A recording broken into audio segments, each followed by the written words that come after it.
Thank you, Laura. I would actually, from my side, also like to thank the organizers of this event to be able to be here and give a very brief presentation about what ESA is doing in the space weather area, and particularly what we are doing in the framework of the international context and collaboration. I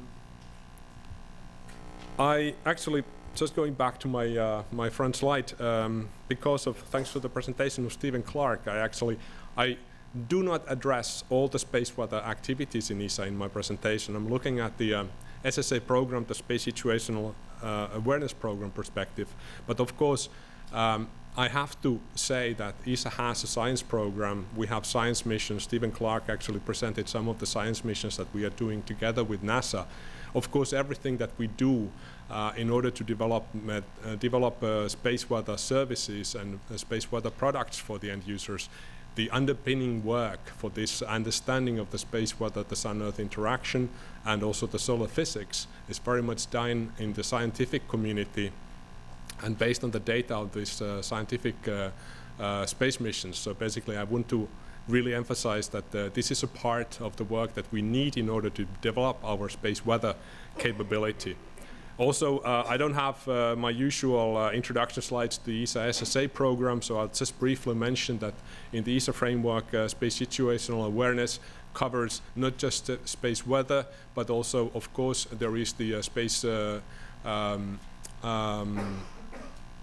the SST part, the space surveillance and tracking part, and also we cover the near-Earth objects as part of our SSA program. So, for the space weather segment in the SSA program, our objective is the detection and forecasting of space weather events and their effects and impacts on the European space assets and ground-based infrastructure.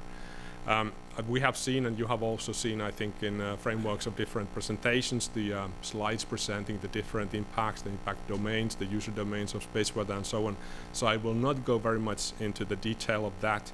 We all know that space weather is potentially hazardous to our infrastructure, and a major space weather event the day after the event would be a seriously bad day, I think. It's a question of how long it takes to recover from that event and our preparedness for the recovery. That's I think, one of the key questions.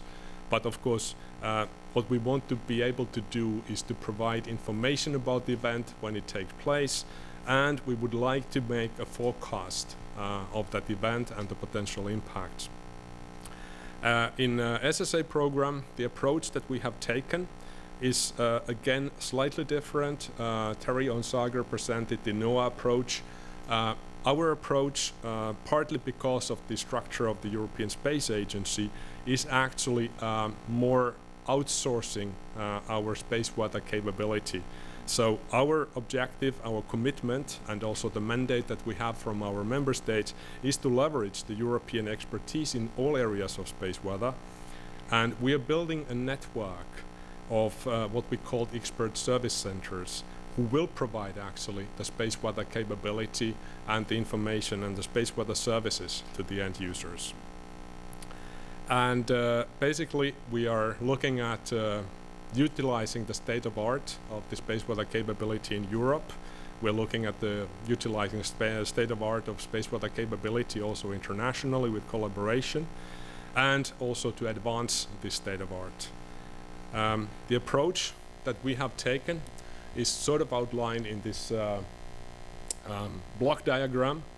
And the important part, the outsourced part of this block diagram is the block at the bottom, these expert service centers. So we have divided space weather into 5 different domains: for solar weather, atmospheric weather, space radiation environment, geomagnetic conditions, and last but not least, the new area that we just started actually late last year, which we call heliospheric weather, which is our modeling domain.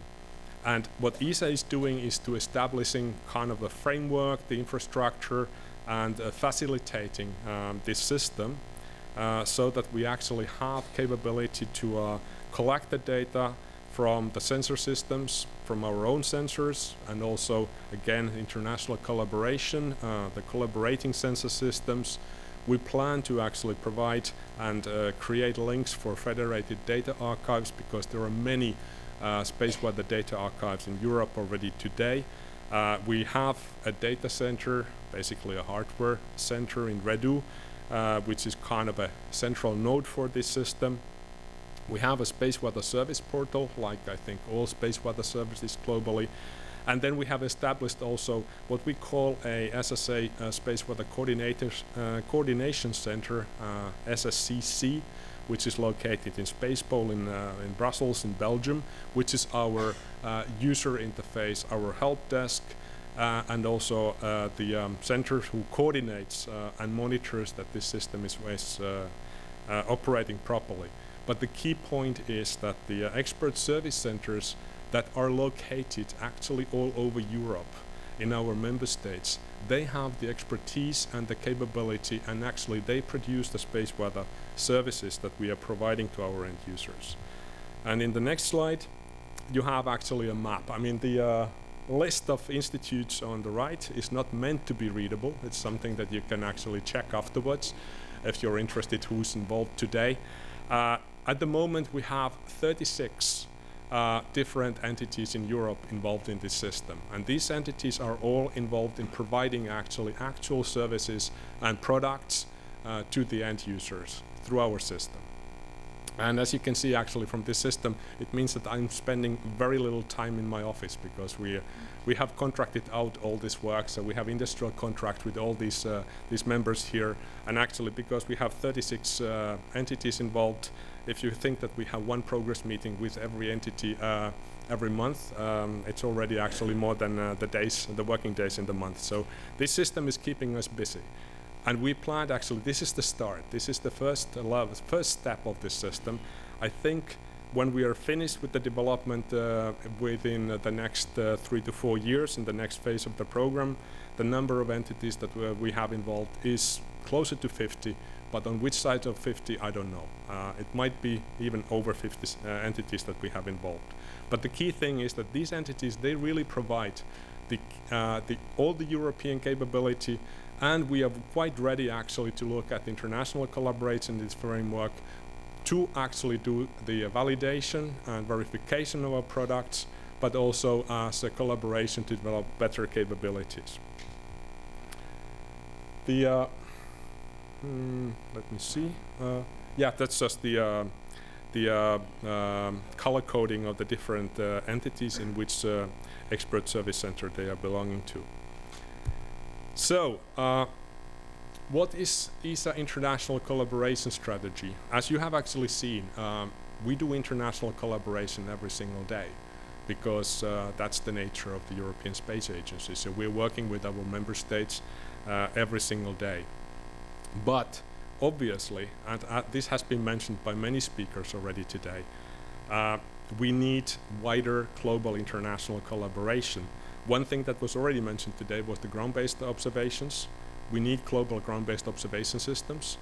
There is no way that anybody can do this alone. So this is establishing, maintaining, and sharing the data from global ground-based observation systems is essential for space weather services and space weather monitoring. Another thing that was mentioned, actually it was mentioned by Mark, I think it was mentioned by Terry and many others today, we need to plan we need to make a long-term plan for operational space weather monitoring capability.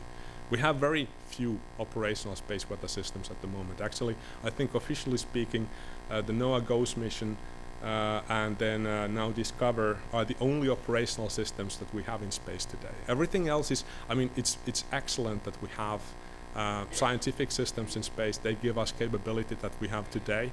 And I must say that in a certain sense, from the management perspective, I should say that our engineers of the space systems that we have today, they have done a very bad job, because they have so much over-designed the systems that they are still available now today 3 times after their nominal lifetime.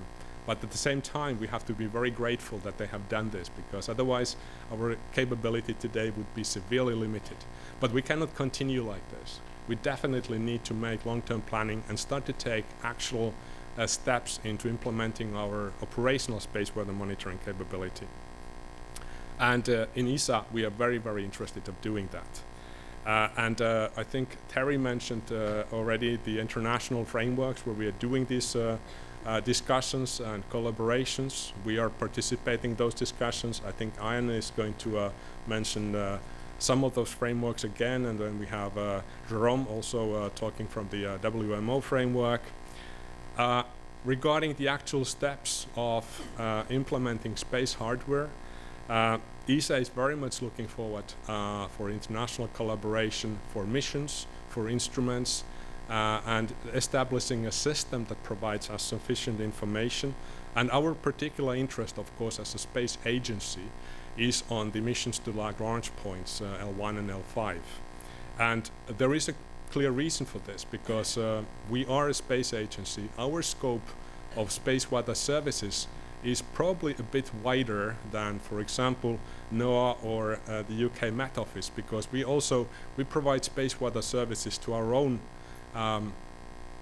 interplanetary space missions, that we have already actually provided space weather forecasts for Venus. Now with the launches of LISA Pathfinder and Mars Express, we are looking forward to provide space weather services to L1. So not just observing the L1, but also providing forecasts of what space weather is going to be in L1. We're going to provide space weather forecasts for Mars, and in the future we are also providing space weather forecasts for Mercury and Jupiter. And we already also have the Gaia mission in L2, so we also have to provide space weather forecasts for L2. And in that framework, as Mark Gibbs already mentioned, we had a glimpse of the capability of what we might be able to do if we would have a bit wider space weather monitoring system. So we consider that observing the space weather on the Sun-Earth line, and where L1 is of course one of the observation points, that's mandatory. We want to see the solar disk, we want to see the solar corona, we want to see when there is a coronal mass ejection onset from the sun, and we want to monitor the solar wind, we want to monitor the energetic solar particles on the way to the Earth. So we need to have a spacecraft there. We are looking at monitoring the geospace, the immediate space environment around the Earth. There our strategy is to look at hosted payload missions, small satellites, even CubeSats, as was mentioned by Stephen Clark. We see that there might be some really needs for specific small space missions there. Accidentally, actually, the international collaboration in this area has already started. We are doing 2 precursor space weather hosted payload missions at the moment. One is European mission. We are putting a radiation monitor on board the European Data Relay Satellite, EDRS-C. I'm looking forward for the instrument delivery in May this year, and then the instrument is going to be integrated on the spacecraft. But at the same time, we have actually just signed an agreement with Korea to deliver a magnetometer for the next Korean meteorological satellite, GeoComSat 2A, where there is a space weather hosted payload instrument package on board. So we are doing both inter-Europe international collaboration, but also the international collaboration for the hosted payloads. But for the L1 mission, we're looking forward for a dialogue with the international community about the implementation of that mission, who would take the lead, who would be participating, how we would participate, providing instruments, ground stations, and so on. I think this is very important dialogue that we should start. And then for the L5 mission, as Mark said, in a certain perspective, if we're just looking at the services, it doesn't matter who implements the mission. But at the same time, because ESA is a space agency, and we have both the technical skills and the capabilities to implement such a mission, we are looking at the dialogue with the international community of how we could implement this kind of a mission, and at the same time we are also in a dialogue with our member states, because we have some indications from some of our member states who would prefer that ESA would take a leading role in implementing this type of a mission. At the moment we are running scientific and technical studies on the feasibility and the mission concepts for the implementation of these missions, the costs, the instruments, the technology development needs, and so on.